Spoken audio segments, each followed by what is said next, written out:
So what stands out to you when you read that? Thinking about your workplace. I mean, we're doing employee engagement because it adds some value. What value do you see in this definition? To me, when you think about an engaged workforce, you're getting somebody that's not like just doing it because they're told, right? They're doing it because they enjoy it or they want to do it.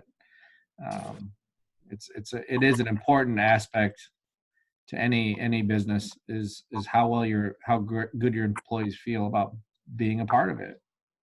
Right. So they really see themselves as a part of the business and not just going through the motions in a job.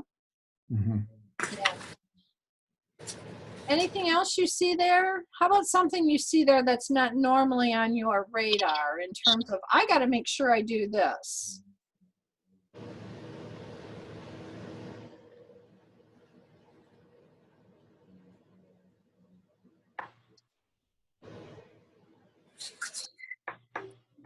So it's not on there, but I think for a lot of us who work overnight, there's not a lot of people at the shop. As far as leadership goes. So as far as employee engagement goes, I would say for us, even most importantly, is either Matt or I taking in turn in being here, because we're here all day, and at the end of the day, I want to go home, I want to eat dinner, spend time with Matt, not thinking about work, and enjoying my child, and coming back and being a part so they know that they are connected to something other than just a building and a truck and the guys they work with at night. Yep. Yeah. So what happens if these pieces are gone? What happens in your business if these pieces are absent? They just don't know what they're working for, or why are they even here to do a good job? They don't see me. They're here, they're on autopilot. They come in, they get their truck, they fill out their sheet, they leave, they come back, they walk away. Is there no manager on the night shift? There is. We have a route leader who goes out every night that takes, they have to go out and service accounts too. But as far as like an actual general manager or nighttime manager who might be at the shop, no, there's not somebody who sits here overnight that babysits the actual building. So that's where Matt and I come back. It's like we go home, we rush to eat dinner, and then we would come back to the shop. Now, I know not every company does that. There's a variety of different sizes, and how differences of how people handle their businesses. But for right now, that's what we have to do because it just hasn't worked for us to keep somebody here. How long do you stay for when you come back? Well, sometimes they don't leave, and I go home at 10 and then I have dinner. But most of the time I will leave somewhere between 5 and 6 at night. I go home, I have dinner. I wouldn't even call it unwinding, and I come back. Our house is about 10 minutes from here, somewhere where nobody knows where we live. Not on the beaten path. They can't find me. And then I go back home. But I might leave here, come back at like 7:45 and then leave here at about 8:30. Wow. Well, I wouldn't trade in for that part of your job for sure. No, it gets tiring, and that, it's something that we're fighting to change in, a good way. It just, it does, it wears down on me. I always want to be here either. Man, I can't blame you. All right, so we're going to talk a little bit about benefits of engagement. I also sent these statistics to you. So you see we've got absenteeism, turnover, less shrinkage, quite a bit fewer safety incidents, fewer quality incidents, higher customer metrics, higher productivity, and higher profitability. What items on this list are important to you guys? Turnover. Yes. The turnover is a big Yes. one. So this is saying if you have a low turnover organization, if you increase your employee engagement, you will be able to reduce it by 25%. That's nice. You're going to keep 1 in 4 people. And if you have if you don't already have a low turnover, your turnover will be even better. Anything else? Fewer Absenteeism. Absenteeism? I'd say, is that patient safe? What is Yeah, that? these are just statistics. Patient doesn't relate to you, but if you were a medical provider, 41% fewer patient safety incidents would be a really nice metric to impact. Well, then not patient, but safety. Yeah. I mean, I don't have a lot, but they do silly little things while they're out and about, not paying attention to poles or signs on the side of the road where road construction's beginning. And Okay. Julie, I'd like to chime in. I'm surprised no one said productivity. So when I think about the conversations we've had in the classroom and other places, if you go back to the previous slide, you know, it's about people who care at a different level, who not just go through the motions, but are committed, have a different level of enthusiasm about being the best they can be. So when I think about, you know, in many cases the hourly workforce in a lot of our national pavement companies, getting people to do their best, whatever that may be, an extra 20% productivity on the next slide, Mm-hmm. to me is kind of a big deal. I mean, instead of getting 6 or 7 hours work, I get 8 hours work out of somebody because they are engaged, because they care, because they're trying to be the best they can be. So I kind of also put a little star by the productivity number down there. Yeah. Well, yeah, because you can do just the math, the productivity and the profitability. You know, if you get both of those increases, it's really going to have a tremendous impact on your bottom line, which gives you more resources, which allows you to do things that generate more employee engagement. But just to sort of tap on something John just said, every now and then I run across, you know, just in the course of going through life, or sometimes in my client organizations, I run across people who you would think were part owners in the business. And that's such a reflection, you know, so you don't have to harp on them about reading the signs and paying attention, because they understand that the risk puts the company at risk. And if they have an incident, it becomes not just, oh, I got an accident. I can't remember who in this group I've heard say this, but it's like damaging trucks and taking the money out of their checks because they, you know, are careless. Those kind of things happen less often when you have a person who treats that truck like they would their own. And hopefully they don't treat their own by, you know, bumping into things and not being careful.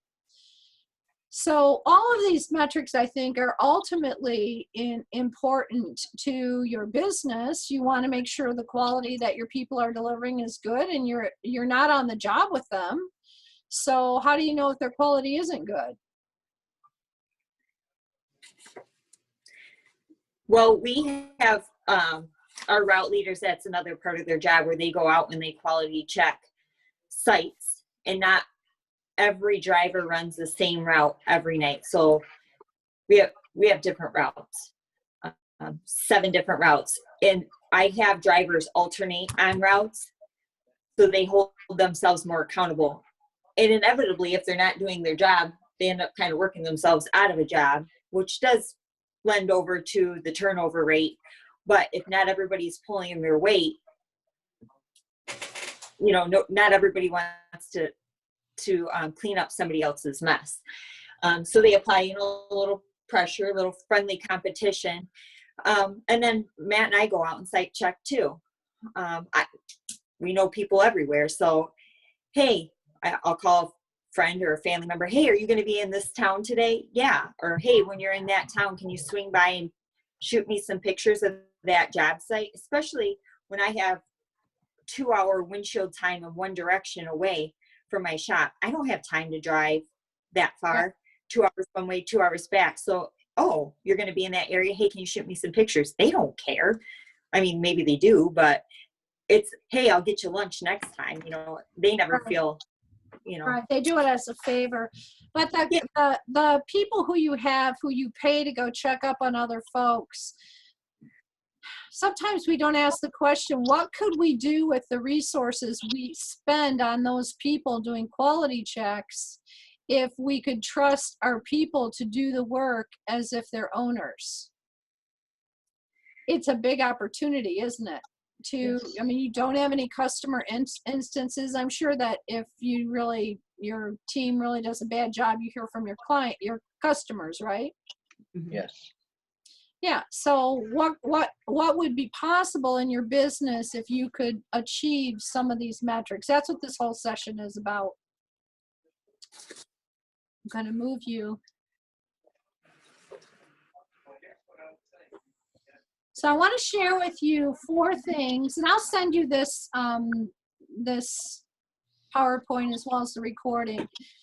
But I like this model because it really focuses on a very simple list of things to do for engagement. So if you are thinking, you know, what do I do in order to master engagement? 4 things. The first is your efforts are doing the right thing. And by that, it means you're focused on behaviors that are in alignment with your goals and your values. Your goals having to do with what your business is trying to accomplish, and your values having to do with how you do business and what you believe in. So as you're looking for engagement strategies, that's one of the things you want to be considering is, I want to focus on the right things.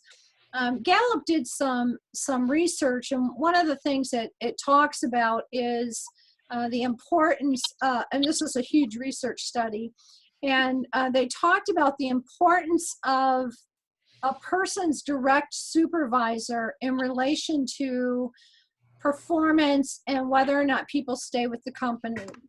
And what it showed was that you can put all sorts of nice little perks in your office. You can offer free back rub, chair massages and dog walking and all sorts of other just incentives for your employees. But the biggest opportunity you have to engage your people and to get them to stay is for you as their leader to be doing the right things and really be in alignment with what you say is important with your business, and that means that you're in alignment with them.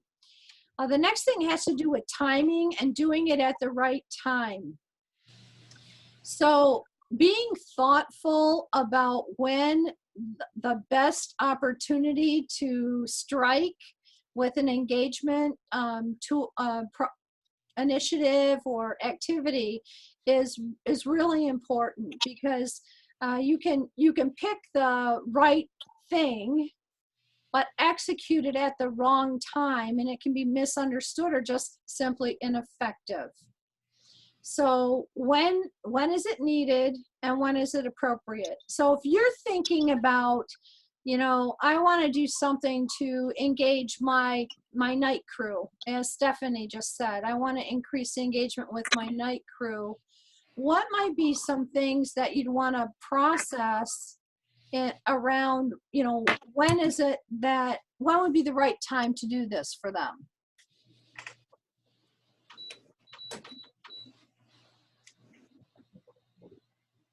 I think for me and Matt taking turns, it would probably be easier for one of us just to be in earlier. So when they're arriving back at the shop, that way I don't have to come back and forth so much. But being here like a couple times a week on different shifts, so I'm not always seeing the same people. So as far as when, like obviously now, but So being there when they start their shift is a good no, when time. they end. Oh, when they Instead end of- their shift. Okay. Yeah. Well, when they start their shift may also be appropriate too, because a part of this is when do they need it? So a lot of times, John and I are big fans of this whole concept of having a little quick discussion prior to starting a shift. Right. And John, remind me what you call those. Huddle. Huddles. So huddling with your team before their shift, it gives you an opportunity to do some very specific things. So what could you do during your team huddle? You could give recognition to individuals. Recognition. Very good. What else? Treats. I'd say a beer, Bribery. that's not appropriate. Well, you know, it's funny because it never ceases to amaze me how, like, if I bring chocolate to a training program, it's really like people really appreciate it. You know, John and I did some training in our other leadership academy, and we started throwing chocolate on the table, and it was, you know, it's like just made people automatically connect and get they appreciated that little bit of attention. So treats work. Treats are not just for dogs and cats. What else can you do during your team huddle? Do any of you do team huddles? That's what our route leaders essentially do for us. What do they do during them? They talk about different topics. So safety, our route leaders have been taking on a little bit different category per person. So one runs the safety, one runs employee morale, or what is it? I forget what the correct term is I'm looking for. It's not employee morale, but they pick a certain topic and they run with it. So it's like, you know, a 5-minute chat. Hey, here's a picture, or here's some verbiage, and then they'll hang it up, and then they try to hit like 2 or 3 meetings throughout the week. It's more what I would call sort of one-way communication, outbound communication. Yeah, just to make sure that they're staying on track and we're covering stuff. So if a new job comes up, they'll talk about a new job, or like for instance, we've had a lot of sites that have been expanding. So we have an additional scope of work. So they're making sure that the guys understand it, the additional space that we need to sweep or clean, or additional trash cans, whatever it might be. Okay, Dustin, do you guys do team huddles? Not before our shifts. We have one nighttime lead, but with 2 locations, we do not have one at one of our locations. We don't. All right. Lois, do you do team huddles? Well, we have 2 night lead supervisors, and they do kind of sit with the guys either individually or call them all in a group before they pull off the parking lot, and just kind of anything that the front office needs to relay to them pertaining to new properties, a complaint from a customer, a bad area that needs some attention, anything like that, they kind of go through with So they're them. mostly information sharing. Now, both you two referred to the night shift, but what about the day shift? Well, I'm the day shift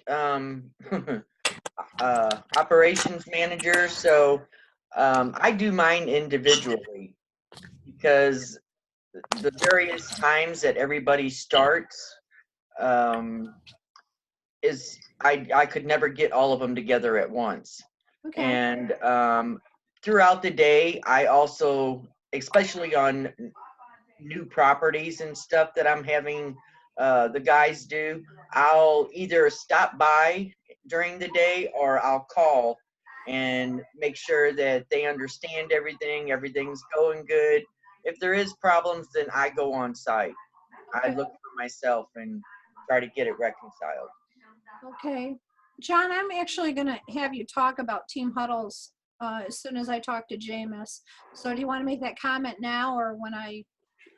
Just a quick comment. I'll come back and answer any questions you might have, but listening to Lois describe some challenges with people's start times and so on. If you decide after today that you want to do a pilot program for 30 days and try and have huddles, it does require a little planning. It does require a little creativity. I've done it in small organizations with 10, 20, 30 employees. The last time I did it in a big organization, I did it at Oakwood Healthcare, where we got an emergency room to run. We have to deliver babies. We have to run surgeries. Every employee around the clock at different times of the day attended a 7-minute huddle, and there were no exceptions.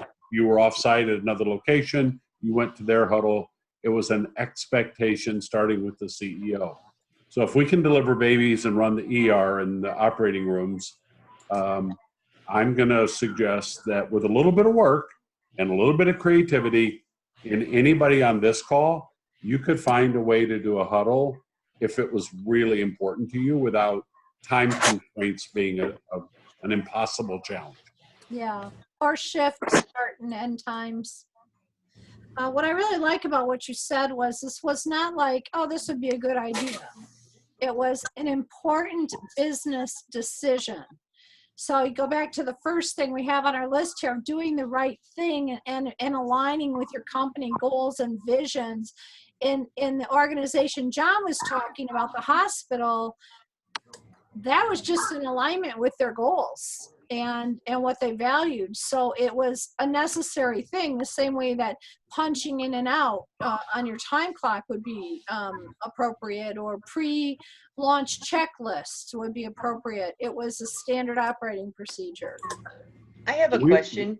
We originally did it, just so you know, because we had a really high turnover problem with our frontline nurses.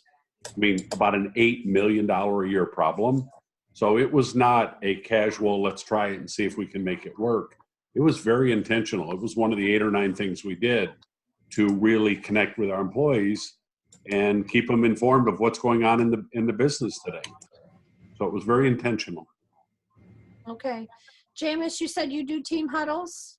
Yeah, for our MDOT overnight crew, it revolves around similar things, safety, new processes, that sort of thing. In my experience at Target for 16 years, we did huddle every day, twice a day, with each crew, and it is important, to John's point about being very intentional with the messages that you're delivering. You want to try to keep them upbeat. You want to try to keep things moving along. I've seen managers publicly scold employees on these huddles. It just sort of happens unintentionally. You got to stay away from that stuff. It just got to be, and it's got to be consistent. It can definitely help overall. And for night shift work, it isn't easy at all for various schedules, but you can do it. It definitely is a morale booster for sure, and an engagement booster. It also gives you some opportunity to show an open door. Like, if an employee wants to talk to you after the huddle, it's a great time for that. You know what I mean? There's tons of benefits out of that for sure. Well, Really and as well, it's an opportunity to collect information too, which I see a lot of organizations miss out on. Is, how are you doing? Yeah. What does the team need from me today? And I was talking to Lois in a coaching session a couple weeks ago about this Take 10 check-in, which is, something I encouraged her to do more often with her people. And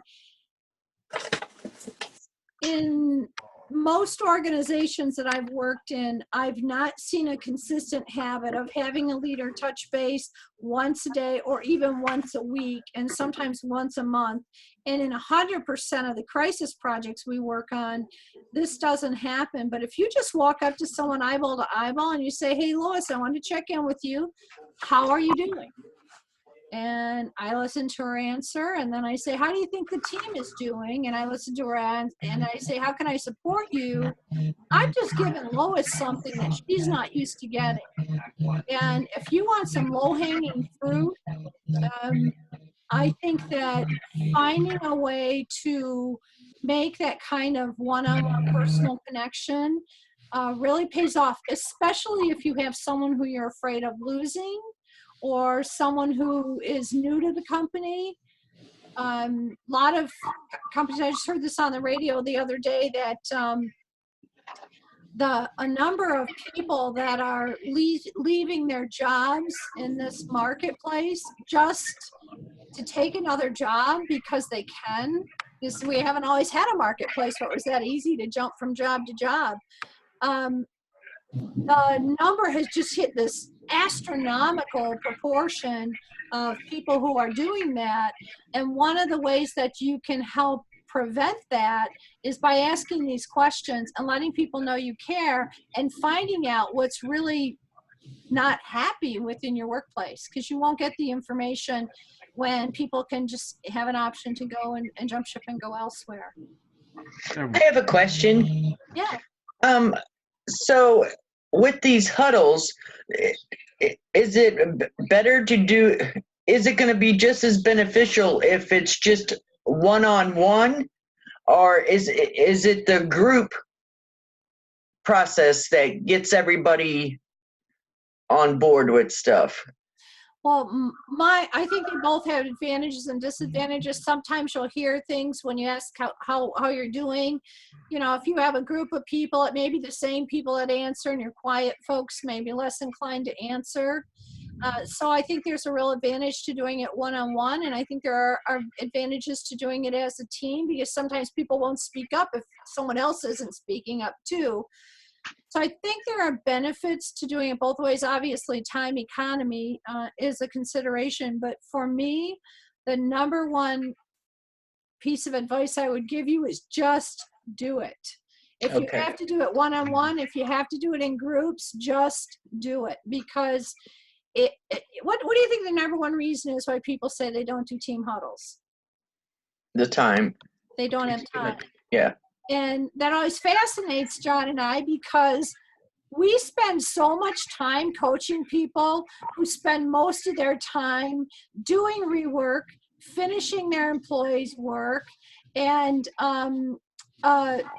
having to correct problems that should have never occurred. Like most of their day, they spend doing that. Right. And so if you have time to spend most of your day cleaning up messes, but you don't have 10 minutes to do a huddle, you have a math problem. It's not about the time. It's just about your perception of what your habit and your habits of what you're used to spending your time doing. Got it. Thank you. Yep. I would say too, oops, I didn't interrupt. Go ahead. Yeah, we're in the process of doing our second employee survey in 2 years. We're doing a Gallup survey, and I literally just was talking with our administrator for it this morning, and we were talking about engagement, and our numbers turned out really good on the first survey, so we're kind of hoping for good results coming on the second one. And she asked me, she goes, "What do you think is the key?" And honestly, it's listening to your people, right? Giving yourself an opportunity to open yourself up in a huddle or whatever open door communication you can deliver it's the number one thing. She goes, "Well, how do you choose what to communicate to your people?" I said, "You just ask them. They'll tell you what they want. They'll tell you what, and if they don't tell you the first time you talk to them, maybe they'll tell you the second time." Yeah. Spending that time to get that as much face time as possible with your employees is vital. It really is important. Yep. John? Jason, you mentioned you're about to do it the second time, and I know there's people on this call that have never done it. Mhm. But food for thought for all of you. And I would have no reason to believe this is true for you, Jason, but I'll just plant a seed in case. It is pretty common in corporate and business today that when you do the first survey and the survey results come back, whatever the scores may be, even if they're pretty good, it's pretty common. And so all of you get to feel good and pat yourselves on the back that, you know, we got really good feedback from our employees. It's pretty common that the second survey scores go down. Yeah. And for some people, you never know until you do it, they will wait and see what happens if they were mostly honest the first time.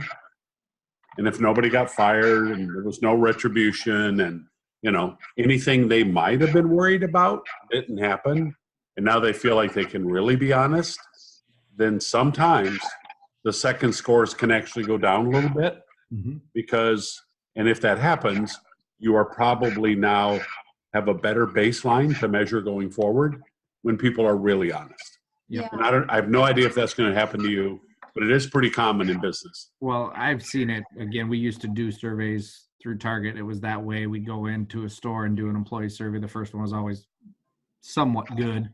Next one always took a little bit of a dip. But I think the key to sustaining it is showing those action items.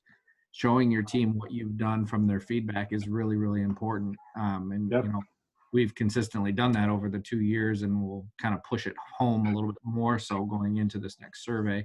Good for you. Taking action on the stuff that they give you is important, even on the, not even in a survey situation, but a one-on-one scenario or huddle scenario as well. So what Jameis just said is so important, because he said it's about the action items. And we have so many people that do the surveys and their employees sit down, and this is another reason why scores go down. And their employees have issues and they present them, and the leadership doesn't follow up on the action items, which is worse than not doing the survey in the first place. And that's another reason why performance scores drop. Because, and that's a huge thing, we're going to talk about it in a second in terms of leader behaviors and engagement. If you ask me, how are you doing? How can I support you? And I tell you, whether you do it in a survey or you do it in a one-on-one conversation, and you don't follow through, you've just made a major withdrawal from your relationship bank account, either with your team or with your an individual. And if you want to increase engagement, it's a great tool. If you're not going to follow through, it's a horrible tool. It's just so negative from a employee's perspective. Thanks, Jameis. Okay, next item is doing it the right way. And so we're trying to initiate engagement, and we want to make sure that we follow some practices. And one of these we talked about the other day, which was being consistent. So I'm not going to just, you know, do certain things for certain people. Not to say that you can't personalize things, but you should give one portion of your workforce rewards and recognition, and not be consistent and give other folks that same type of reward and recognition. You shouldn't have, or you'd want, let's talk about what you should do. If you're going to do take 10 check-ins, don't just do it with your night shift. Do it with your entire shift, and let everybody know that you're interested and concerned. And the other thing is, doing it the right way means other focused. That's why, Lois, I was asking you what your supervisors do. And I think, Dustin, you said you said you don't formally do it. But if your supervisors are doing these huddles for you on your behalf, you want to make sure that they are other focused. Remember last week when we talked about speaking to the other's interest and how you say what's in it for them? And so being able to have a huddle and share information about what's coming down the pike or what's going on, and being able to present that from the other person's perspective.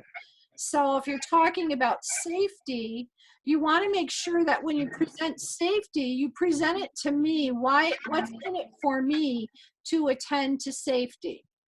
So if you say to me, you know, I want to make sure nothing bad happens to you, you know, I want to make sure that if there's a cost issue, you know, I really want to help you guys avoid any unexpected delays. I don't want you to have to work overtime because you have a safety and whatever the consequence is. Instead of saying to them, and this goes to the last thing, doing it for the right reason, is your huddle for your benefit alone, or is your huddle for the employee's benefit because you want it to be other-centered and other-focused, so that the employee knows you're not just blah, blah, blahing about what you need from them next. Your employee needs to know, I want to tell you this so you're not blindsided. I want to tell you this so you understand what's going on with the company. And if you continue to focus your approach on what's in it for the other person, your huddles, that engagement strategy will have more benefit to you. The other thing about doing it the right way is making sure that when you execute, you don't shoot yourself in the foot.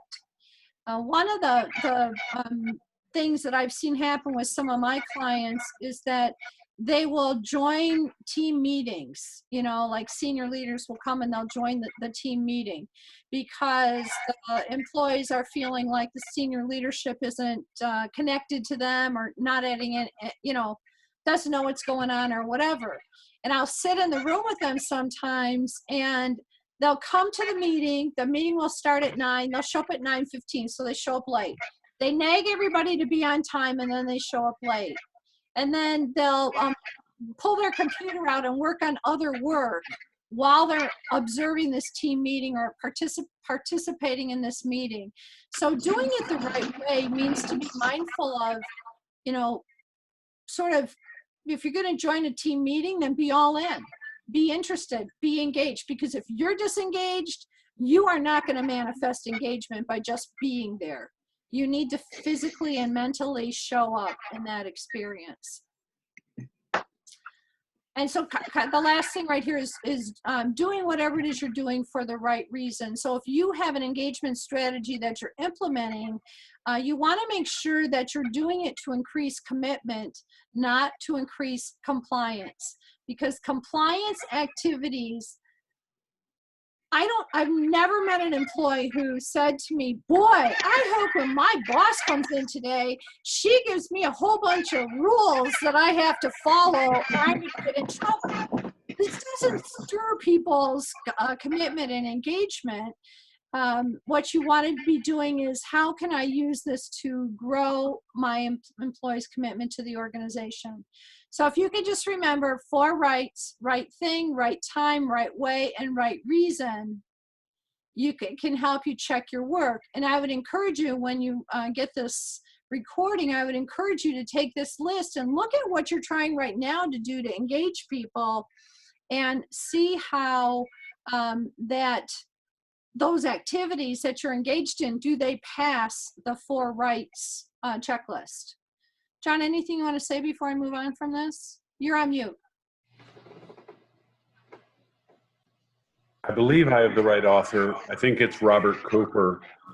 Many, many years ago, he wrote a book called The Extra 10%. And it was before engagement was a word and a business opportunity. But he talked about what it takes, because every employee that comes to work for you every day has an extra 10% they could give. He called it discretionary effort. They could do more if they wanted to. The question is, do they want to? Right. And do you know how to get it out of them? Right. So if you have 10 employees and everybody gives you an extra 10%, you got the productivity of 11 employees. Yes. For no extra payroll. Right. So when you think about discretionary effort, if you take everything you've shared with the team and put it in the context of including ourselves sometimes, if we were a little more focused, if we really locked in on getting the right things done the right way, etc., following the 4-step model, could people do more, make less mistakes, bring the right attitude to work every day, what would an extra 10% look like from 5 or 6 people? And the next thing you know, it's like another half a person's work gets done. So Yeah. it's food for thought. Well, and so many things, so many opportunities there to just avoid chaos. And I have a marketing person who works with me, and she's amazing in terms of being proactive. So, you know, she goes over my calendar with me and helps me sift through that. But like tomorrow, I have a morning meeting that I will have to get up like 2 hours earlier than I normally would in order to attend that meeting. And because she has ownership in our success, collective success, she texts me and says, just a reminder that you have a morning meeting tomorrow morning, because she knows that I usually look at my calendar for the next day, the night before, not the morning before. And she knows that I have to have certain things in place in my house in order to be able to leave my house that early. So I don't have to say, hey, her name's Julie too, Julie K too, it's ironic. I don't have to say, hey, Julie, you know, make sure you send me a text message. She just knows that for me to be successful, she's going to have my back. And that way I won't make any mistakes that later I'll be paying for. So I don't know if you guys have seen, the question I would have is, as technology evolves, I'm not trying to get away from engaging with employees, but everything I do is very systems driven. And I find when we try to do some of these things, it's not always sustainable within life. So like reaching out to nighttime employees, if I don't run a nighttime supervisor or I don't want them to be that point of contact, are you seeing different other digital formats or other techniques to get that employee engagement that isn't per se face-to-face? And the example I might give you is like in Stephanie's case where they stay late. That's great, but that's not necessarily what you always want in life. Like you would rather be at home. So if you can put systems in place that bridge some of these gaps without there, would be the best case scenario. And I know it's not face-to-face, you still need that. But is there other things you've seen like that? You mean systems to replace the human touch? Absolutely. I mean, for my instance, I'm not coming back at night. I can just tell you that right now. I know Stephanie goes back and meets her drivers. Mine all start between 6 and 7. I'm sitting at a baseball field almost every night with my kid. That's the reason I'm here, is so that I can sit at a baseball field at night with my kid. And that won't change. So I won't come back for it. I've had supervisors in place, and yes, you could train one up, but when they switch, now your system fails because maybe the new guy isn't the face that you want engaging with the driver until they're fully trained. It's something to fill in those gaps, kind of what I'm getting after. So Dustin, real quick, there were times when I've had drivers who have had iPhones and I have FaceTimed, which was nice. I would like to have like a big iPad or something like that hooked to a larger TV screen so it looks more life-size.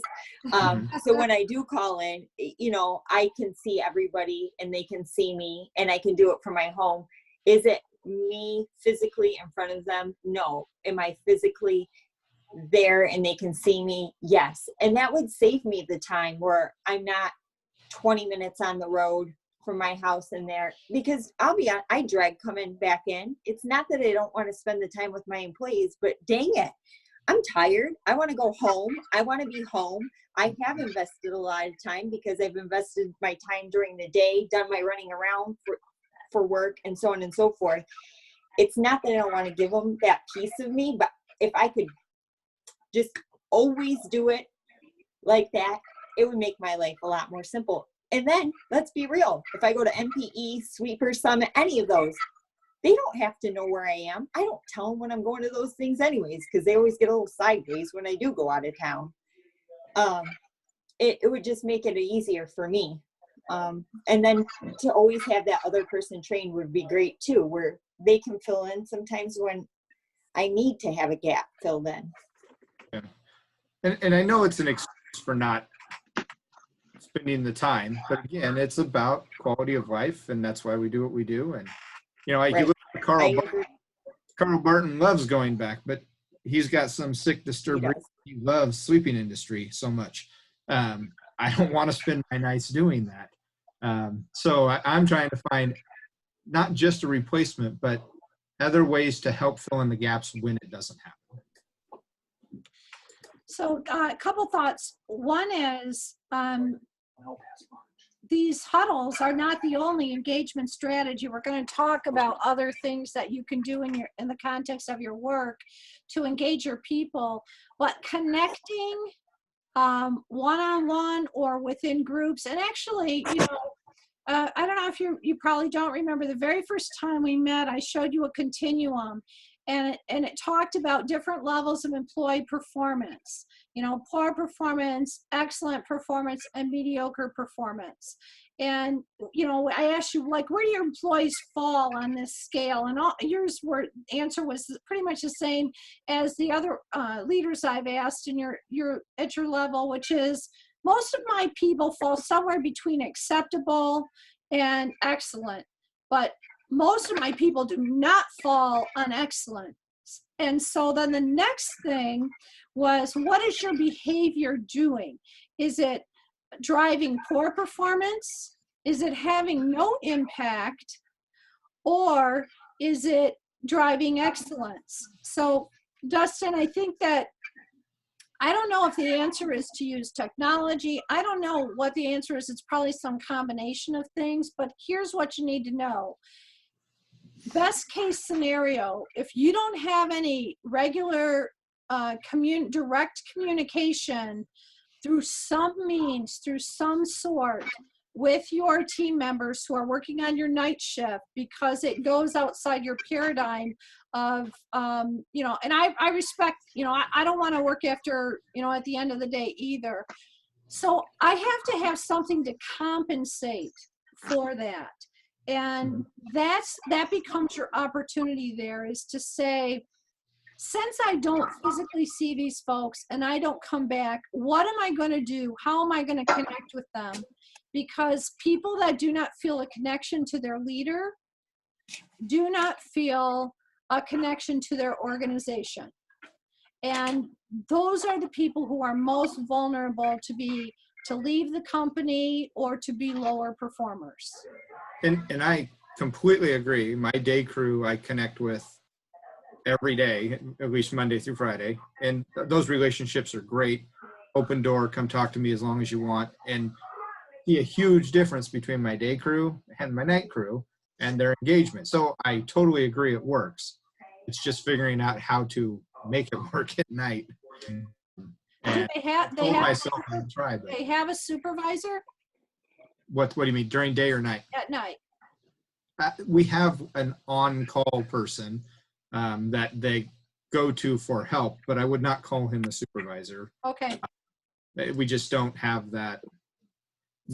It's finding that person. It's not that we're not willing to do it. It's we've tried, taken swings. They don't respect them. You're trying to put somebody in who doesn't anywhere near as much about the industry as they do, because they've done it for a long period of time, and it's usually a rough scenario. Finding that right person is really hard. So if you can't be that person, finding that right person needs to be a priority for you. So if you hire someone to be in that job, and I don't need to be an expert in your field, I could start tomorrow doing huddles with your people, not knowing how dung about your business, and still have an impact. It's more the spirit of the experience than the technical knowledge, because the huddle isn't about me solving your problems. The huddle is about me being there to support you. So if you bring up a problem to me that I can't resolve, my commitment to you has to be, I don't know the answer, but I will get back to you. So that heart, that spirit, that hate to use these touchy-feely words, but you know, the intention of that, you're important to me and I care about you. Just because you're on the night shift doesn't mean you are a stepchild. Mhm. how can you communicate those messages to your team? And instead of thinking of it all or none, like, oh, I have to go there every single night and I have to spend 4 hours, maybe there's an alternative way that you can connect. Maybe it's a FaceTime call. Maybe it's some text messages. Maybe it's a live phone call. I don't know. Maybe you get this other guy on board and have him or her do their thing. But filling that, and if you don't fill that gap, you not only miss an opportunity, but you put yourself at risk. Jameis, what were you going to say? I was gonna say the same basic thing. I think job one has to be to find that person who you can trust to deliver the right message. And Julie, to your point, you know, I don't know anything about sweeping. I've had to learn, and I feel comfortable stepping in front of my guys. Who needs to be muted? There we go. And I think that was and it has been, we've gotten here is trying to find the right people to lead our group and our team. Yeah, it is important. That face-to-face time is important. I know you mentioned doing the calls or whatever. That can work too. There's lots of things that can work, but they're not going to be bought in until they shake your hand and say, okay, this is the guy I'm working for. So that there is a lot in that. There's a lot in that because it shows you're listening. It shows you have empathy for what they're doing because the work's hard. It's wet and dirty and all that other stuff. If you can find the right person to help you with those messages, that's going to be the winner right there, in my opinion. So what I hear you saying, Jameis, is it needs to be a priority. Yeah.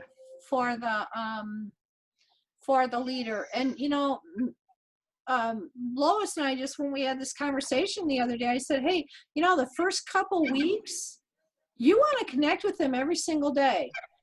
And, you know, if you start out when they first join you and you spend you work an hour later that day and you make sure that they know who you are, you give them your phone number so they can call you if they have a problem. You know, there's 1,000 different solutions that you could deploy. So don't make it about having one right solution. The important part is that you're going to connect, because every point of connection that you make with your employees is every positive point of connection is an investment in that relationship bank account. And so you want to look for opportunities to do that. Now, let's just say if you had someone start with your night shift a couple, weeks ago, and you pick up the phone and you say, hey, Julie, it's Dustin. I just wanted to touch base with you. How are you doing? What's going on? How can I help? What support do you need? They're going to be like, wow, because that is unusual behavior for a leader to demonstrate.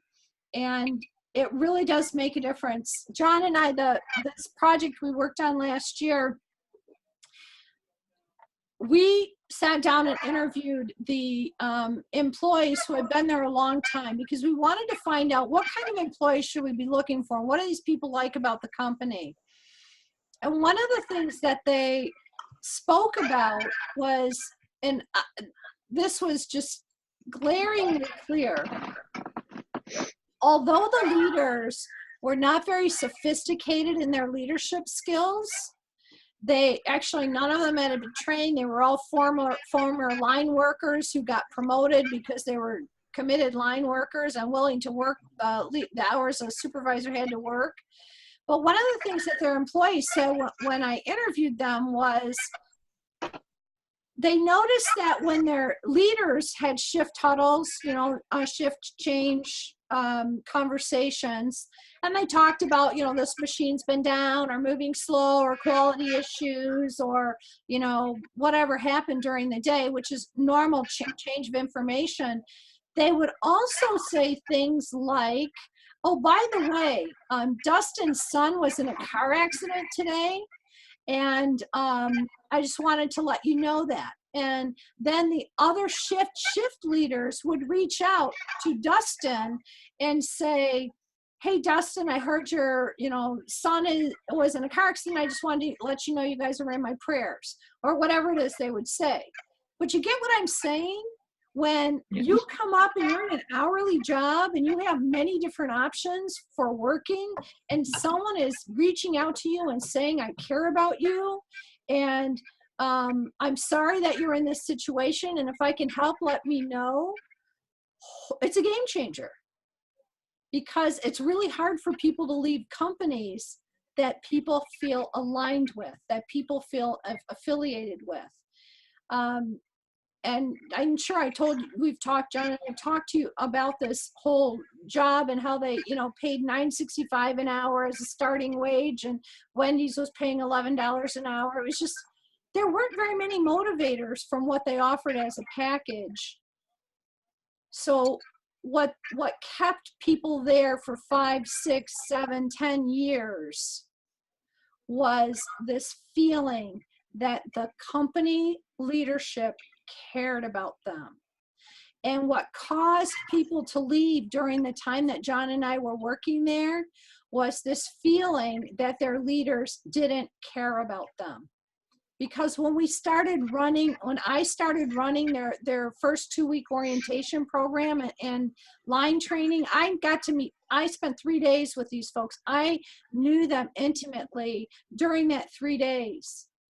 And I could ask them, how's it going with your leader? And I could tell you from that conversation who was going to be the first to leave, who was not going to show up for work tomorrow. Because we would do this great job onboarding them for 2 weeks and getting them up to speed, and then we would turn them over to second shift or your night shift, and that leader would not treat them properly, and they were going. Sometimes they didn't even make it through a shift. So you have to just make a decision that whether you use technology, which is going to fall somewhere on the continuum. It's probably not going to drive excellence, but it may not make anything worse, and it may make things a little better.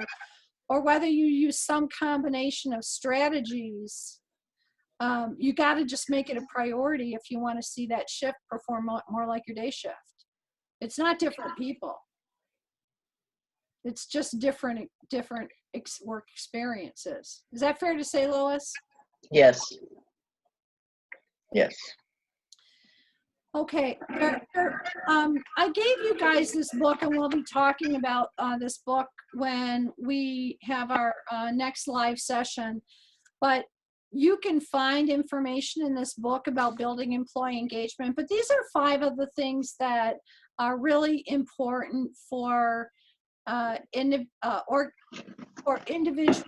and team engagement. And the first one is communication. I have probably run 100 cultural assessments. Probably John and I, between the 2 of us, have run a couple hundred, some version of cultural assessments or employee engagement assessments. And without fail, somewhere in 1, 2, or 3 most common complaints is communication. And what people are talking about is they don't know what's going on in the organization. They don't get told when there's a problem with their equipment. They get blindsided by this or that. So communication and really letting people know it's important through your words and your deeds is a very good opportunity for you. The next is relationships. I've already mentioned to you that if we don't have a good relationship with our direct supervisor, the likelihood that we're going to leave the organization is tremendously higher than those that do have a good relationship with their supervisor. So if you are losing people, you need to ask yourself, like Lois was working for me, heaven forbid she decided to leave, I'd be crushed because I love Lois. But if she's working for me and she decides to leave, it's not an extra $1 an hour that caused her to leave. It's the fact that I didn't have the relationship with her that made her feel like she wanted to continue working with me and for me. Go ahead, John. I just want to do a little quick pop quiz for a second. I'd I'd like an answer from each person. So for most of you, you'll need to unmute yourself, but a brief answer. If this whole discussion about engagement could improve one pretty consistent problem for you, if it could make a headache go away, or if it could maybe make a mediocre employee a good employee or a better than average employee, if there was one issue that if you could take engagement up a couple notches for your company, I'd be curious, what's one issue that you think could be improved in your business, one opportunity, one problem, one pain in the butt, that you could see engagement might play a significant role to help you solve that problem or improve that employee? I'd just be curious, what's one headache that each person on this call has that you think engagement, if you did some of the things we're discussing, could actually help? Just one headache that you think engagement could help. I'd just be curious, what is that headache? Jason? For us, I think if I had just one of my leaders in my up north shop embrace some of this engagement talk a little bit more, I'd see a lot less turnover with my shop washout positions. Okay. So turnover at that site Hi, would Terry. be one. Yep, thank you. Dustin? For me, it would be turnover. Turnover is our biggest issue. Okay. And I truly believe that, because I don't have that turnover on my day crew where I have more engagement, but I do in my night crew. Okay, thank you. Lois? Mine's would be turnover too. Yeah, definitely. Just let me do a quick pop quiz. Jason, back to you. How many people at that site in the last year roughly have come and gone? 12. Approximately. 12. Well, Wow, ouch. Dustin? Um, Rough probably guess. we're in that 10 to 12 range in a year. All right, I'll say 11. Lois, rough guess? Oh boy. 2 or 3, 15, 30? I would say I'm above 20. Okay. 22 is my lucky number, so I'm going to pick it. That's good with me. And Stephanie, one headache? Stephanie's gone. Terry's somehow popped in her spot. Oh, I don't see. Oh, there we go. I see 2 new people. Okay, go. All right, mine are our overturn rate is 82%.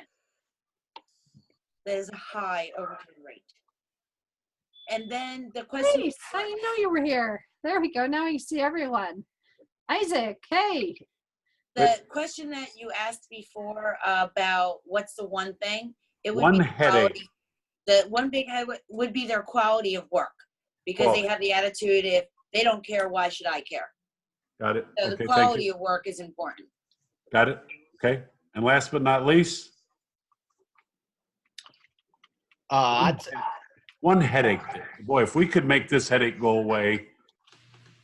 I'd say mine's probably consistency, both on a personal level and probably company level. If I could get more accountability and consistency and instill a better culture of how we do things, it'd help out a lot for us. Our turnover rates is not a problem or anything like that, but it will become one if we don't get consistent in our actions and our performance, both myself and employees.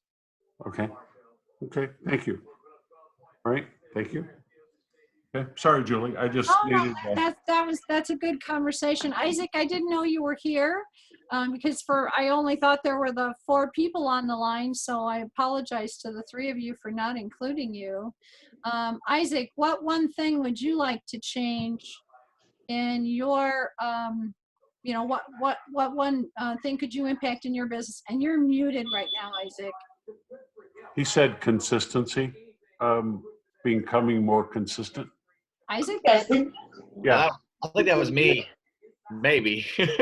Yeah, I think Oh. that was Reese. Yeah. Oh, I'm sorry. You're right. It was. My bad. my bad too. Isaac, are you there? He chatted, so he might do chat as opposed to. I see he said hello. Yeah, he didn't say what his thing was, but he might want to chat as opposed to. He did. Yep. Must be having a bad hair day. Okay, so we're talking about this relationship, and it's got to be one-on-one, and it's got to be not clinical in the context of like what makes a relationship. If your relationship is sterile, your response will be sterile. If your relationship is warm, your response will be warm.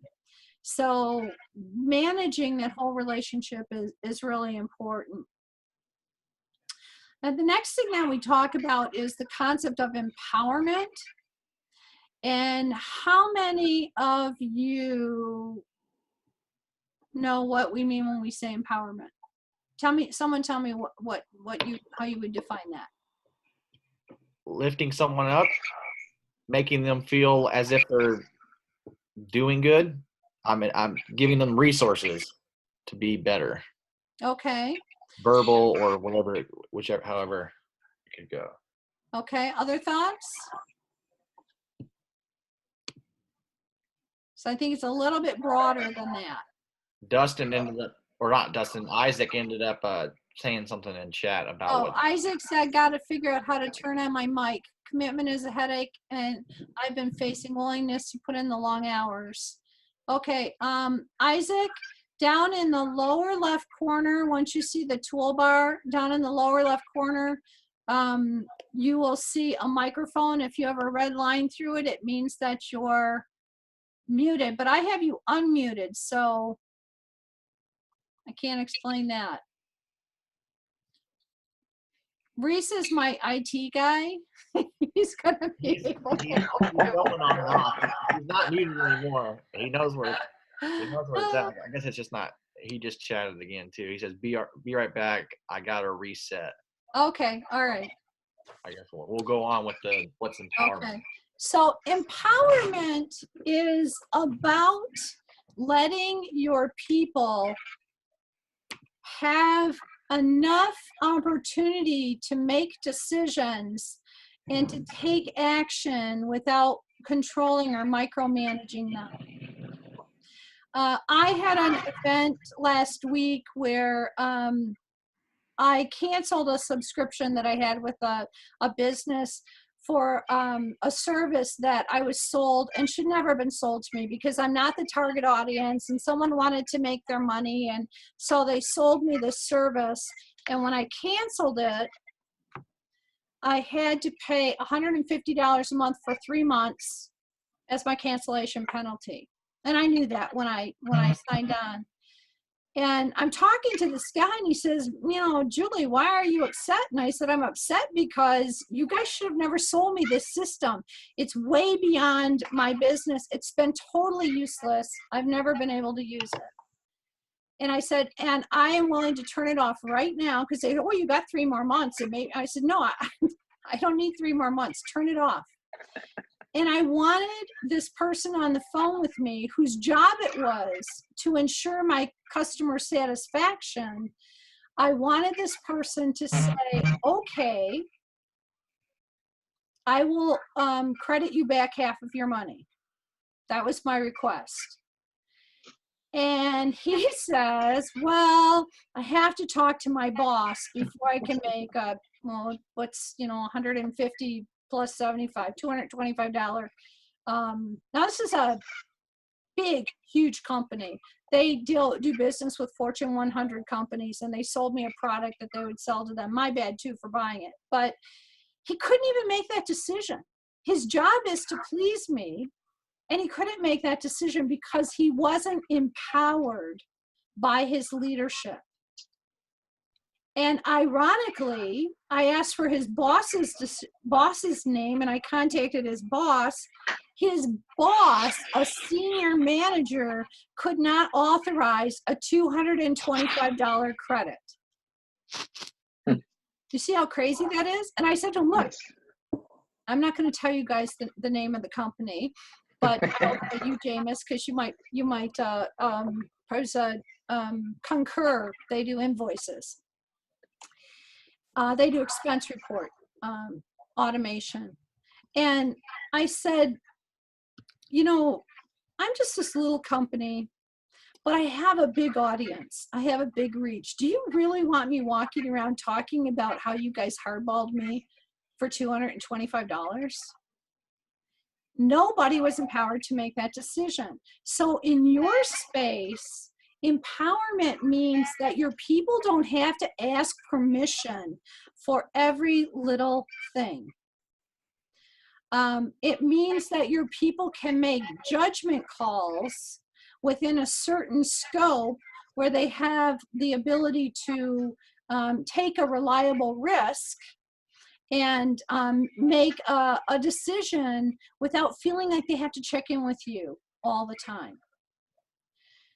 So in what might be some ways that you could empower your people? Because when you empower me, you make me feel like I'm a decision maker. When I'm a decision maker, I feel like I have a greater role in the company. So what would be an example or two of where you guys might empower your people?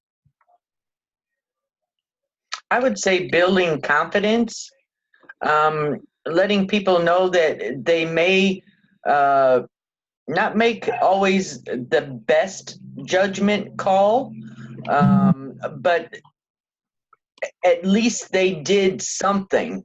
Okay. They took the initiative to do something. There you go, Lois. Okay. And, you know, I mean, that's So you empower your people with the opportunity to take a reasonable risk to make a decision rather than not acting because they have to wait for 40 signatures. correct. Good job. What else? Where else can you empower your people?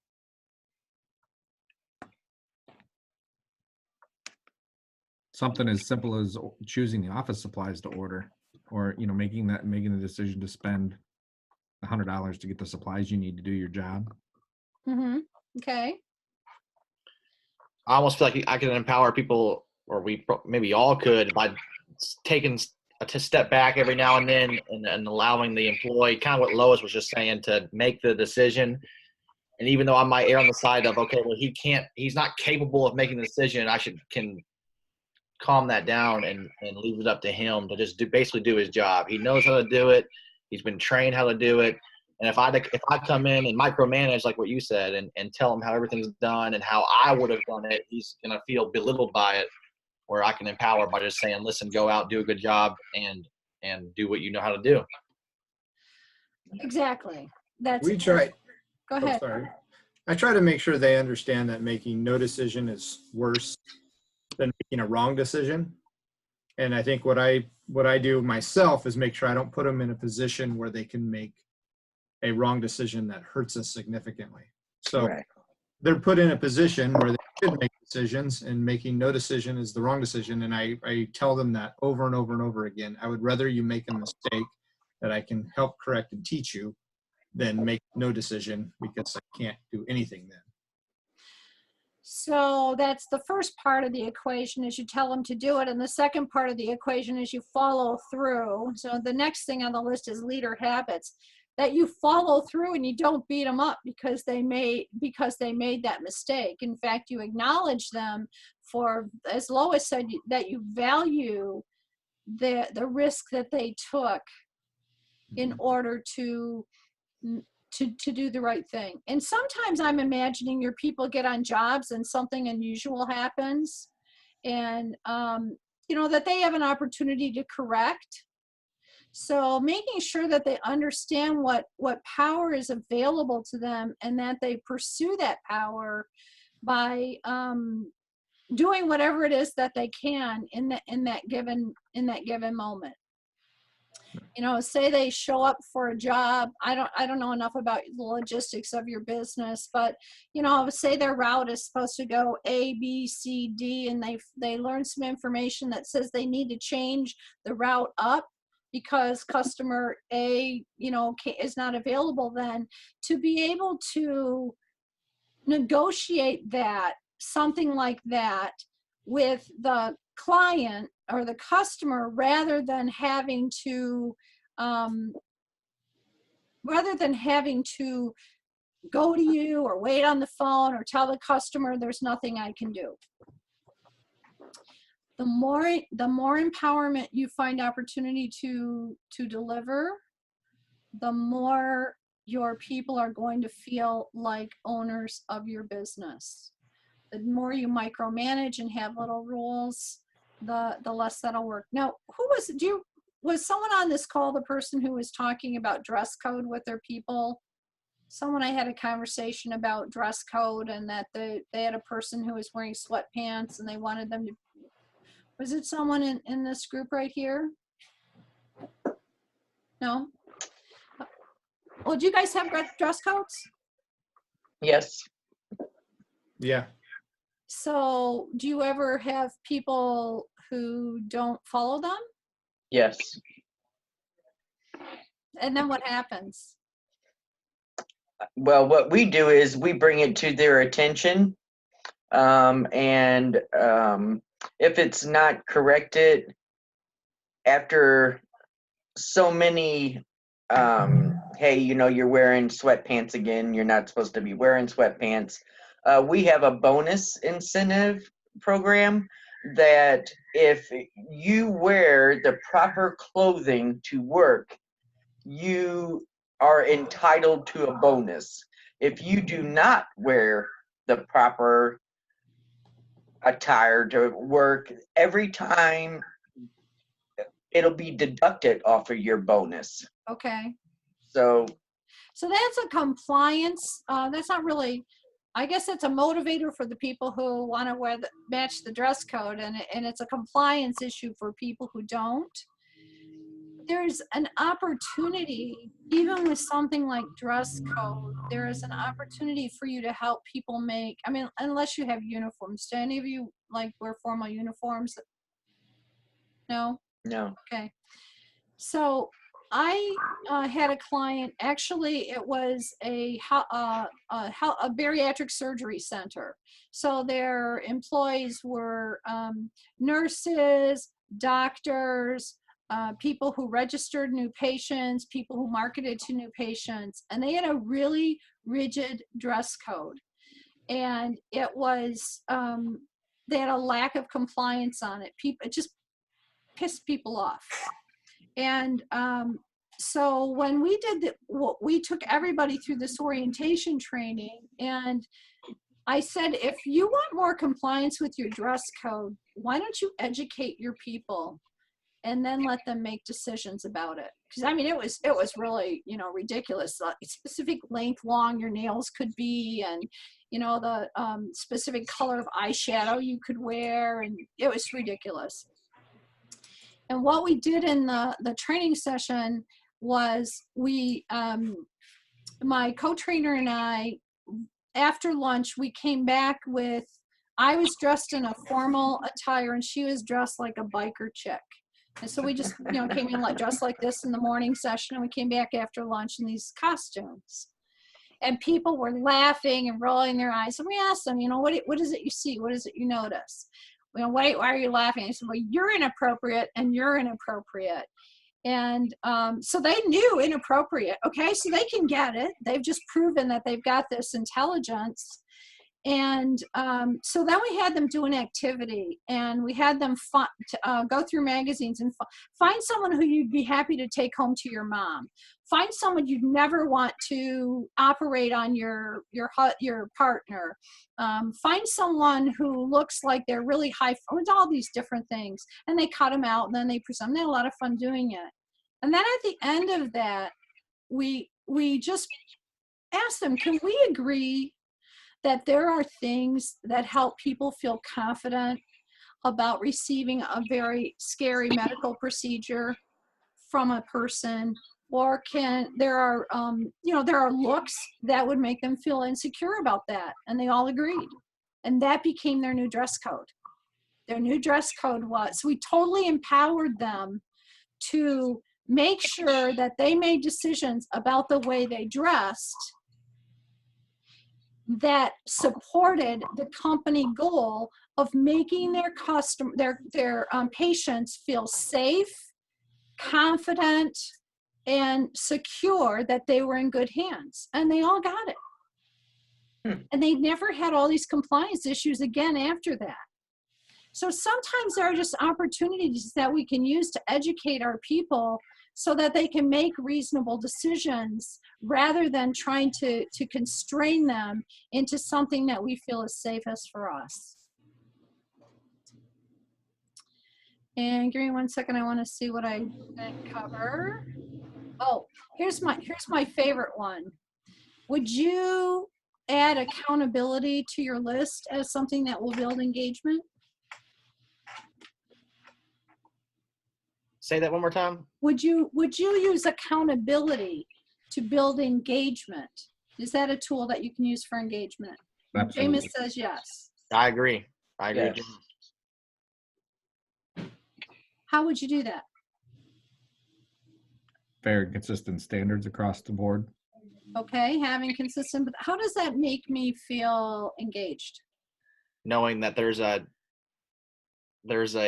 order that's being followed by everyone.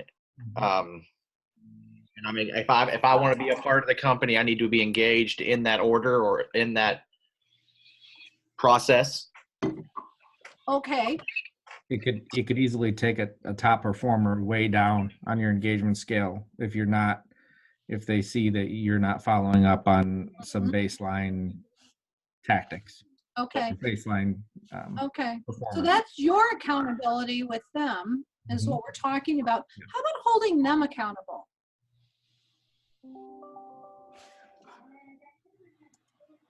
How does that make them feel engaged? How can it make them feel engaged?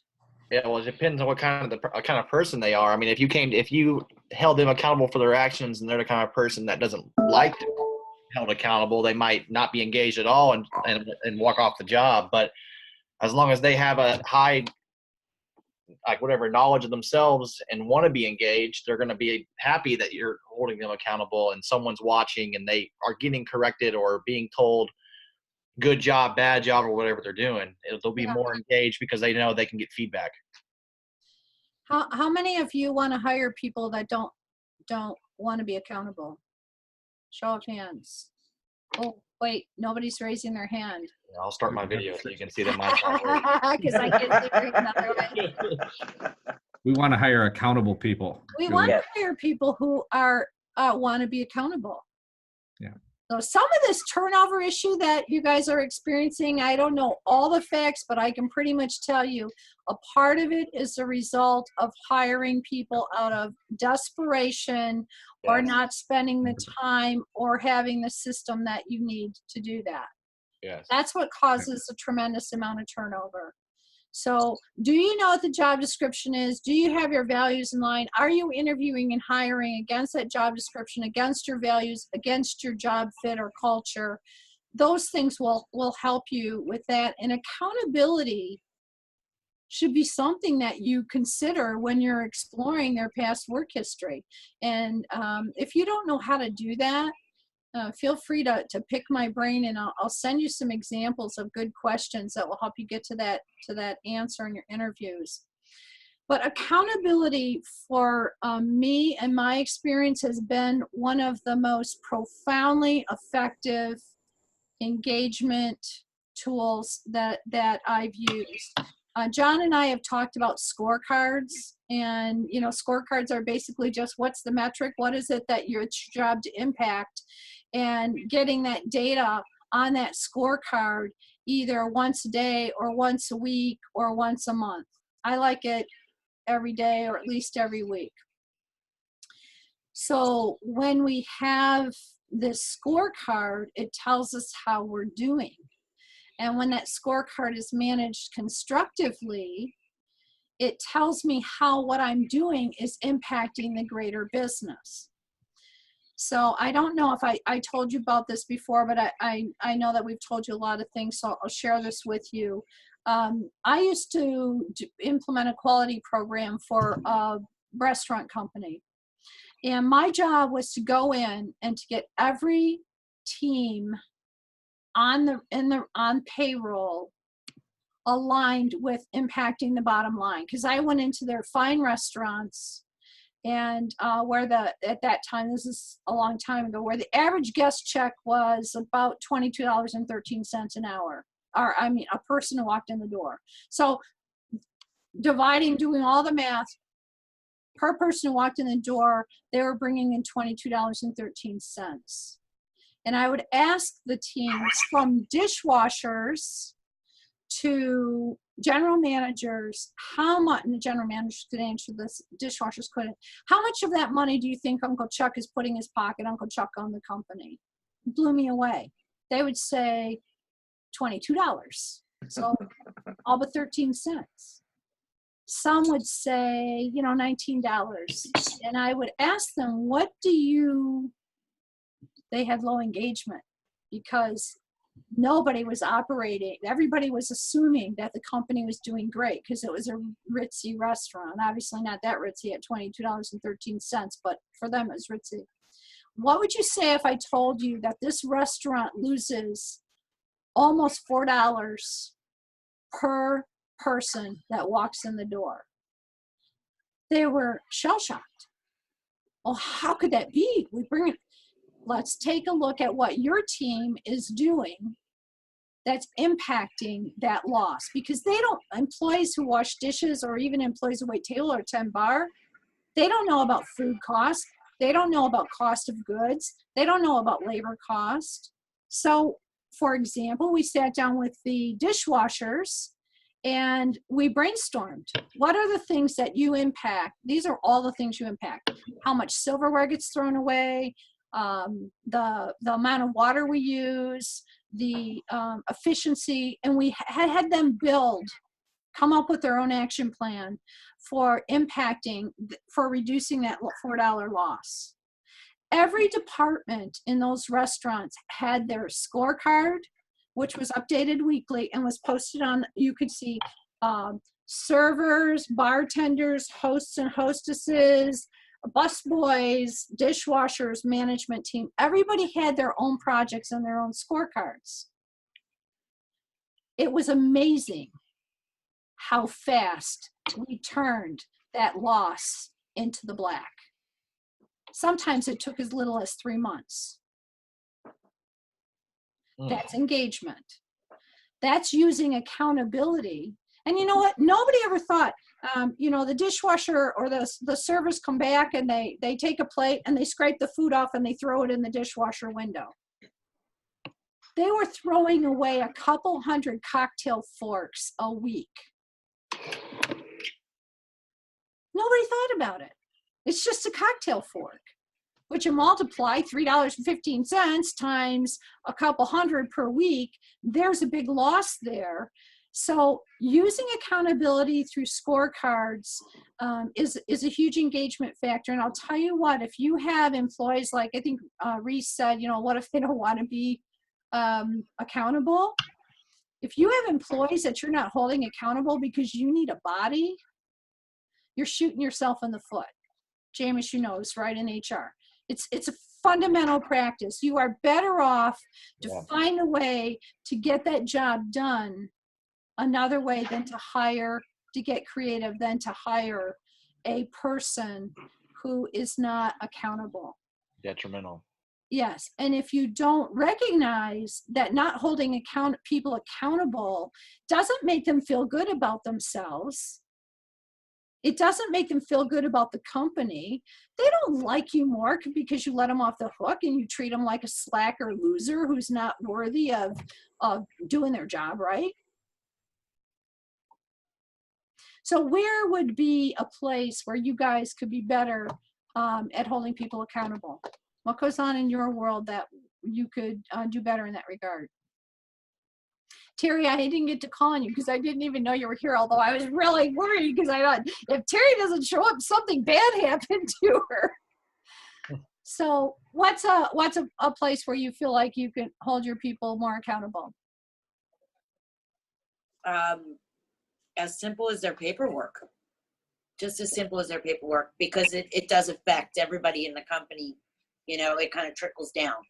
So just being accountable what they fill out and the mileage on their vehicle, the gas that they used, it snowballs if they don't do it right.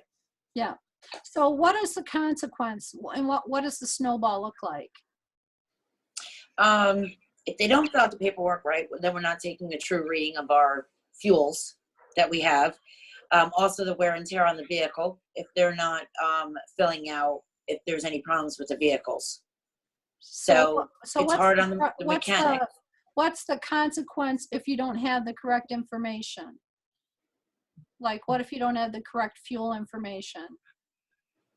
Well, we've tried writing them notes and asking them, hey, you know, make sure you get this done on a daily basis, but there's really no consequence for it. But what's the impact on the business? I'm sorry, I should have worded that differently. What's the impact on the business? Yeah. Well, definitely fuel costs and mechanical costs.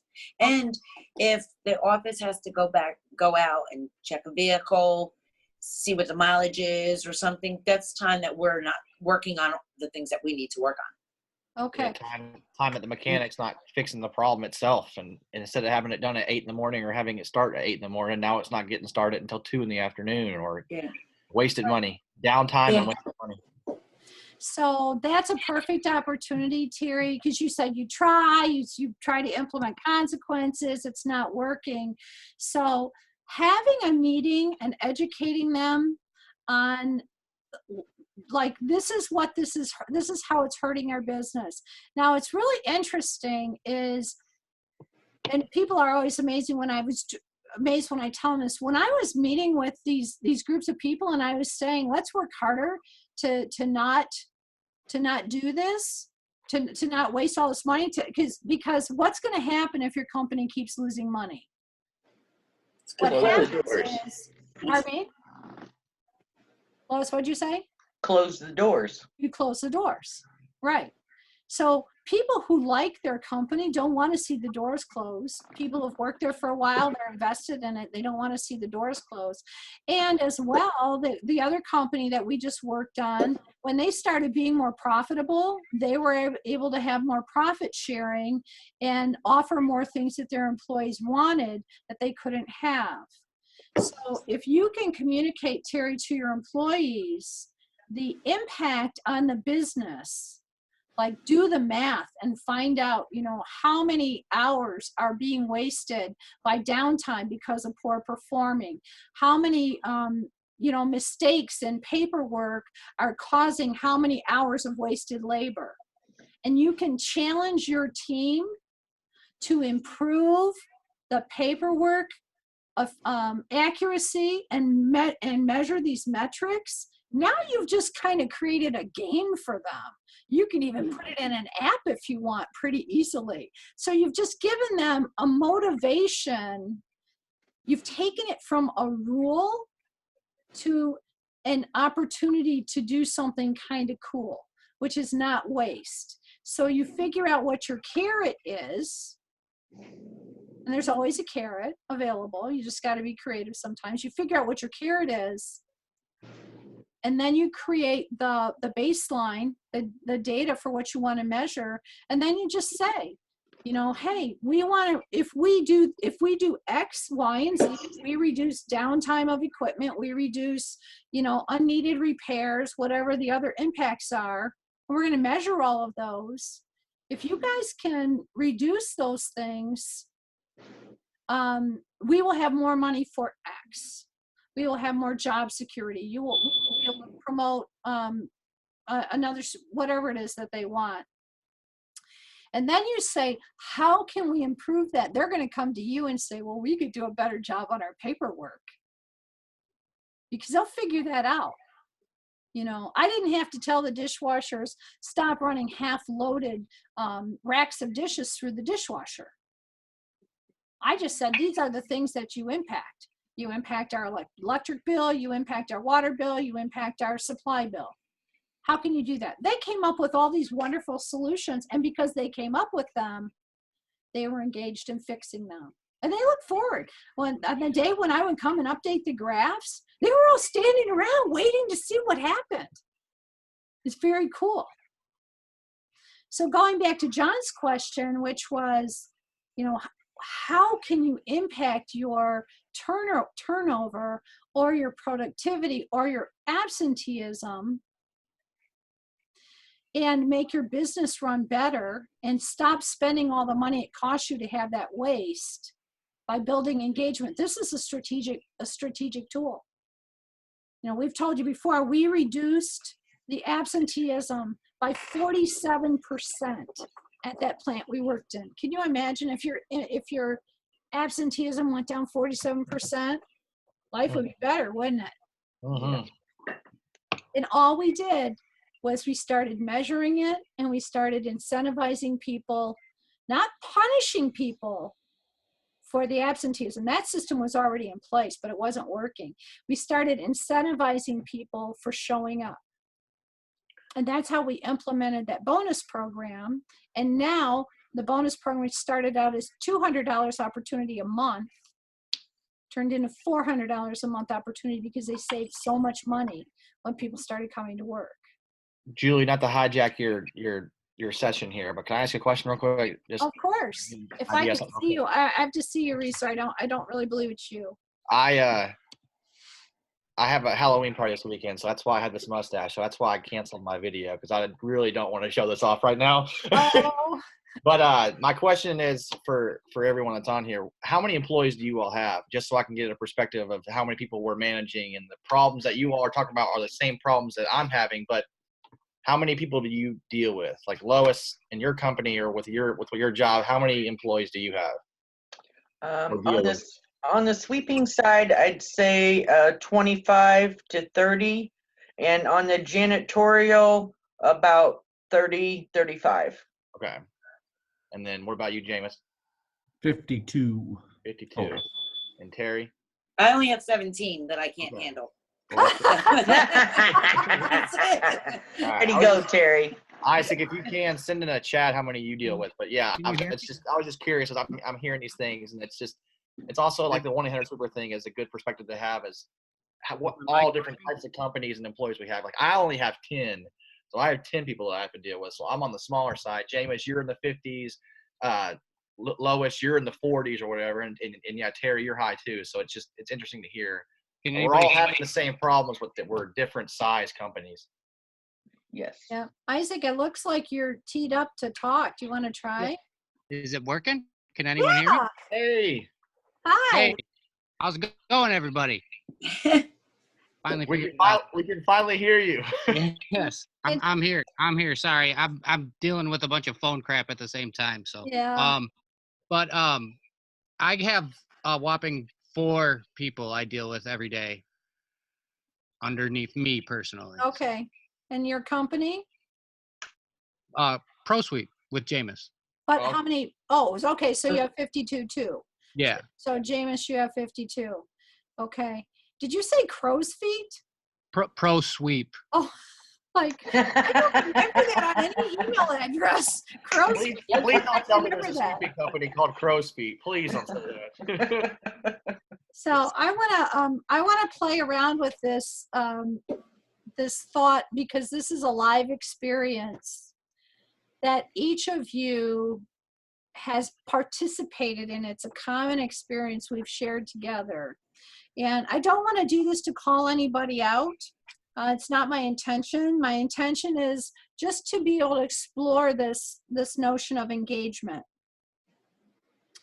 So each of you had an opportunity to participate in the MyQuest program, right? Yes.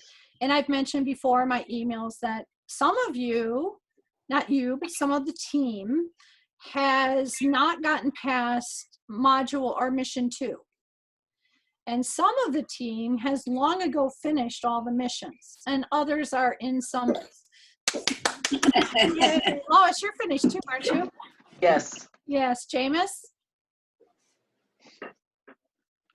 Oh, he muted himself right. The unmute button wouldn't work. It's weird. What did you say? Oh, I said the unmute button wouldn't work for some Yeah, but reason. what did you say Nearing about the your, end your there. progress? They're nearing the end. Yeah, you're near completing, Reese's. So wherever you are is a reflection of your engagement. And it's not right or wrong. I don't bring this up to judge you, I just bring it up to give us a common situation to explore. Reese, we've all seen your mustache. Like, okay.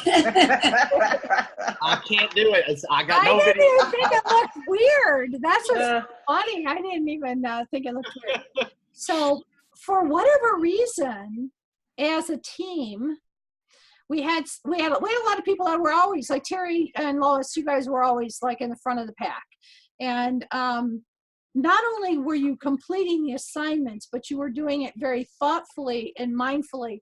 And both of you wanted to get it right bad enough that you contacted me multiple times to clarify something or to fix something or whatever.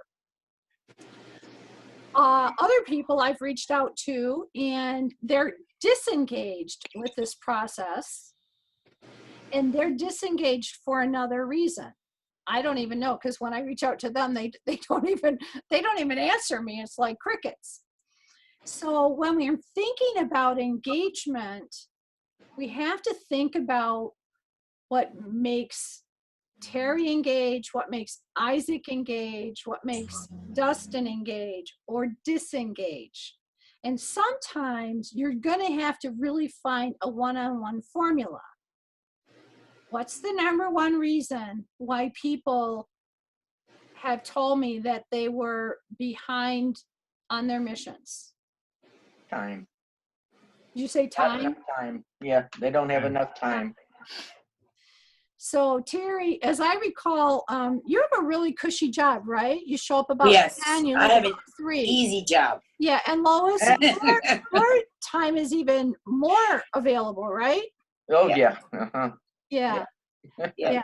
So you all have the same 24 hours in a day. You all have busy jobs. And the opportunity for engagement is to figure out what's in it for you to participate. So Terry, what made you make sure you got all your modules done? I have integrity. Okay. That's just what it is, you know, and I don't think a lot of people have integrity. You know, if I tell you I'm going to do something, I'm going to do it. It might take me a while, but I'm going to do it. Okay. So, So you did it because it was important for you to keep your word. Mhm. So if I want to build an engagement model for Terry, I'm going to understand that integrity is so important to her that I have to help her see that when you fill out your paperwork, you're aligned with integrity. Mhm. I can't use any other formula because that's her formula. Lois, what made you do all your work? Get it all completed quickly. I am dedicated to be a better leader, to make the company and everybody better. You know, I don't want it to stay the way it is, because apparently it's not working that way. Yeah. Okay. I just want to know, I want to make sure I'm giving my all, and I know what I'm talking about. You know? Okay. So what's engaging you is the opportunity to learn and grow. Yes. You're very engaged there. Reese, was it you that asked me about, it's either you or Hayden that asked me about where, like, I want more, like, I want to know more resources. Since Hayden's not here, Reese, you can just say yes, but you have to be present to win. So everybody had a different engagement level. Now I know, Jameis, you said you have a little bit more to do. What's that? You said you have a little bit more to Yeah, do. A little bit more to catch up? I think I'm on the last one now. I'm pretty sure. I Okay. can't remember Right. exactly. So is there anything that we could have done to better engage you? You know, I think I really think that you guys did a really nice job of giving us the opportunity to stay caught up, and be engaged in the process. I know I had a real long streak of checking in and getting with you guys about the different things. So for me, I feel like I'm there. I feel comfortable with the information and what you guys have given us, to stay on top of it. And a lot like Lois is I want to take this back to my people. You know, I want to take some of these nuggets that I've learned, you know, to the rest of my team. So that's what's kept me engaged through this process. Okay, that's what makes you find the time to do another mission. Yep. Whether you're caught up or not, if you're Mhm. finding the time to do it. So Reese, are you there? Yeah, I'm here. All right. Where are you on your modules? I think I have 2 more left to do. Okay. On the final one that we're on, like the. Oh. Okay. And what could I have done a better job to get you engaged? Honestly, I think you've done great. I've told you in email correspondence that I think you've given us everything that we needed. If there was one thing, I'd say maybe just like a reminder type thing, not necessarily like a daily thing, but a weekly email or text or whatever it would be, where it's just like, hey, you still got 2 more to go, don't forget type thing. Because I do find myself where I'll get busy or I'll have stuff going on, and it'll come back to me at once where I'm like, oh, I still got 5 missions or 3 missions, whatever it is. But if I could get like a weekly thing, it would have made it a little. Okay, so a reminder would have helped. Okay, Yeah. great. But at the same time, all this plays together. I gotta be accountable for myself too. Like I shouldn't have to depend on you to give me a reminder. I should just know. Well, yeah, but I want to demonstrate this because I don't really care if you say to me, Julie, I think it really sucked that you made us do this team thing, and it was so frustrating because my team members weren't participating and I couldn't move forward, and I hated that, and that made me not want to do it. Because instead of taking that personally, I can take that information and say, how can I fix that for the next group so that they don't struggle with the same issues? So Reese, instead of me taking offense by what you're saying as your leader in this scenario, I'm simply going to say, holy crap, some reminders, some kind of auto text reminder may have helped people become more engaged. Yeah. So engagement with your team is a bit of a journey, and it's something that you have to recognize is for the greater good and not be offended or afraid to ask people about what bogged them down. Isaac, I know that you got bogged down a bit, and I know that you shared with me that you were really struggling with some issues in your business.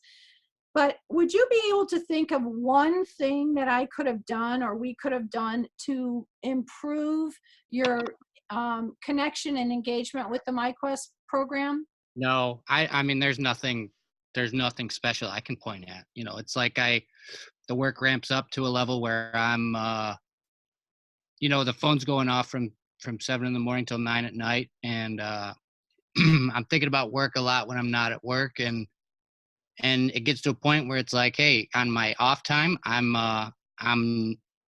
this is my off time. You know what I mean? So that's really just is what it boils down to. So what you just explained to me is that in order to get this done, you actually had to do it during your off time. Oh, yeah. Yeah. Yeah. So again, another lesson that we can learn from the data to say, maybe it was just too much. I'm going to say this already because I think that we had a couple people are going to grind through it. Like I couldn't have took wild horses and reined in Terry and Lois because you guys were like completing them with a vengeance.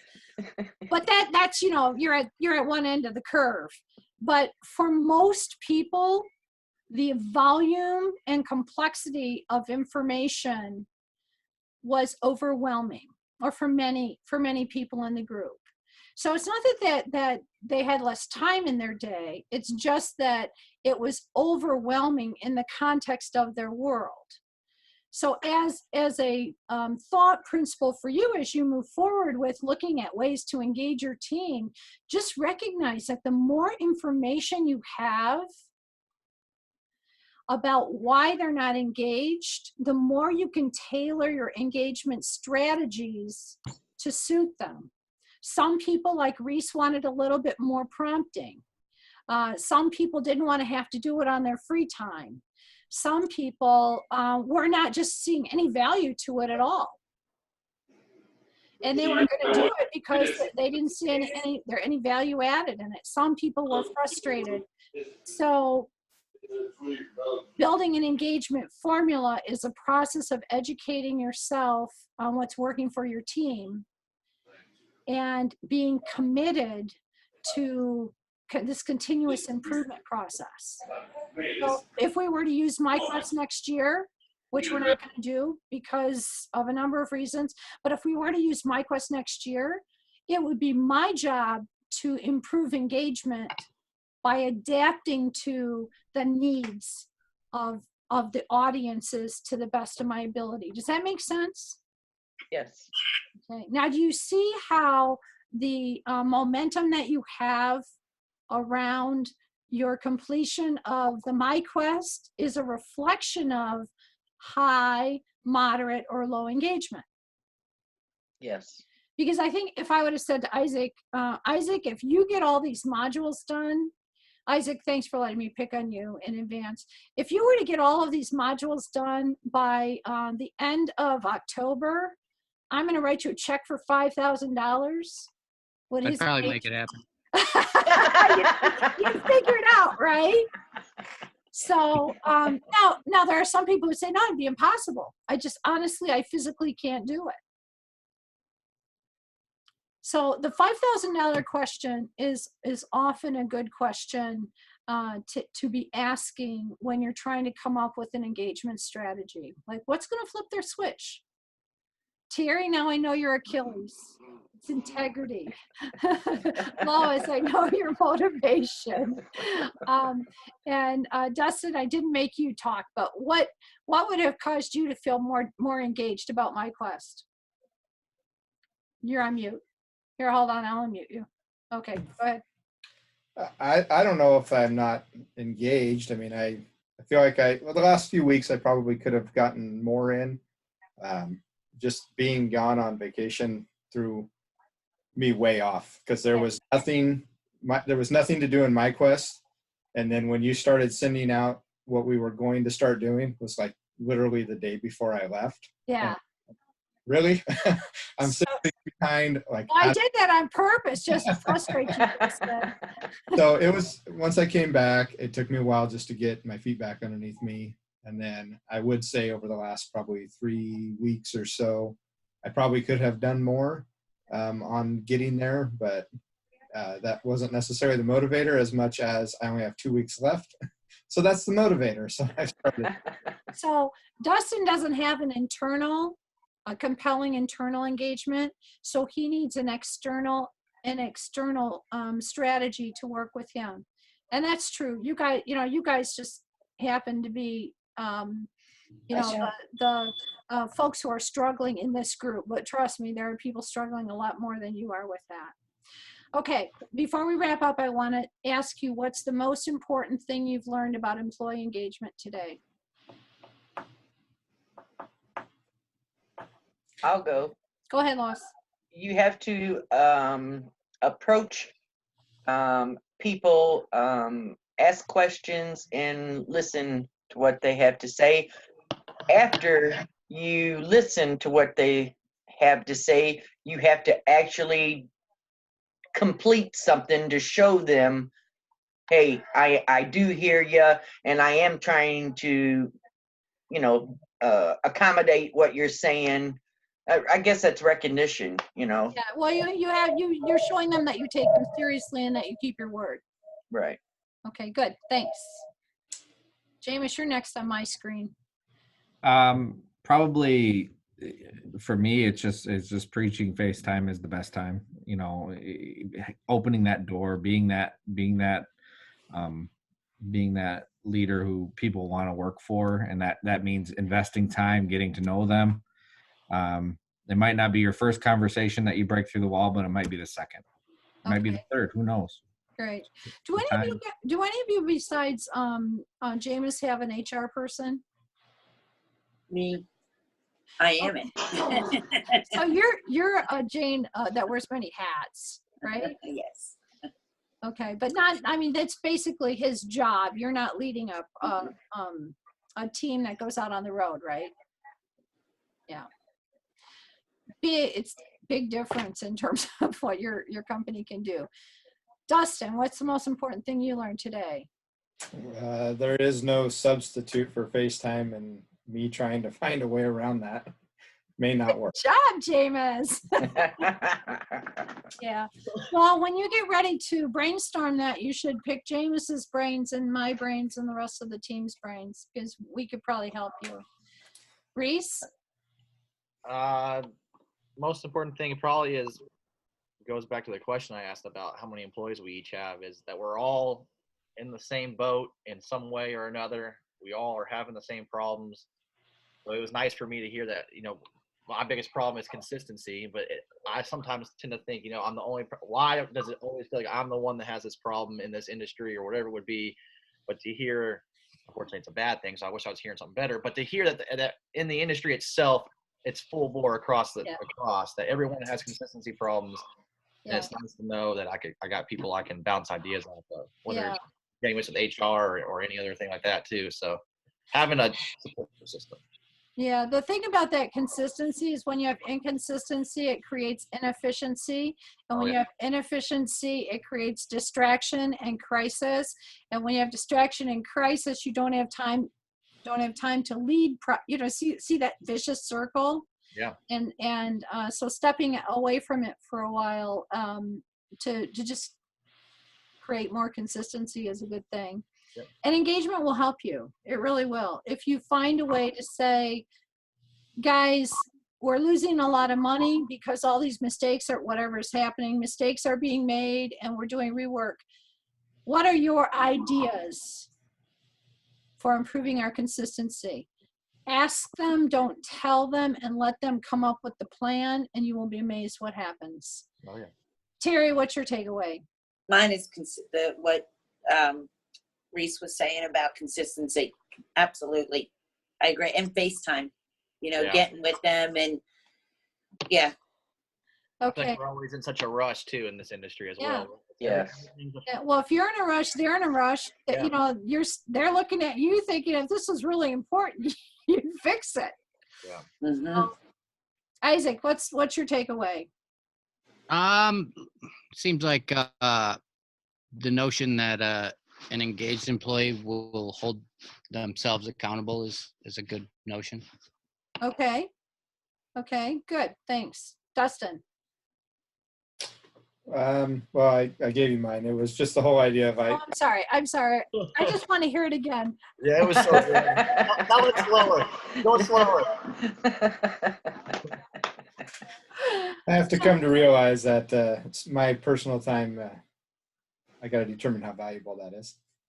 Well, you would maybe just have to have a brainstorming session. I think that will help. So before we break, I want to say that next week we're supposed to have another session, and we have decided to change up what we're going to be doing in our last live session. And so the next two items on our prioritized list, for those who filled out the survey, were expectations and decision making. And we're going to cover both of those in the live class because it's more effective to do that.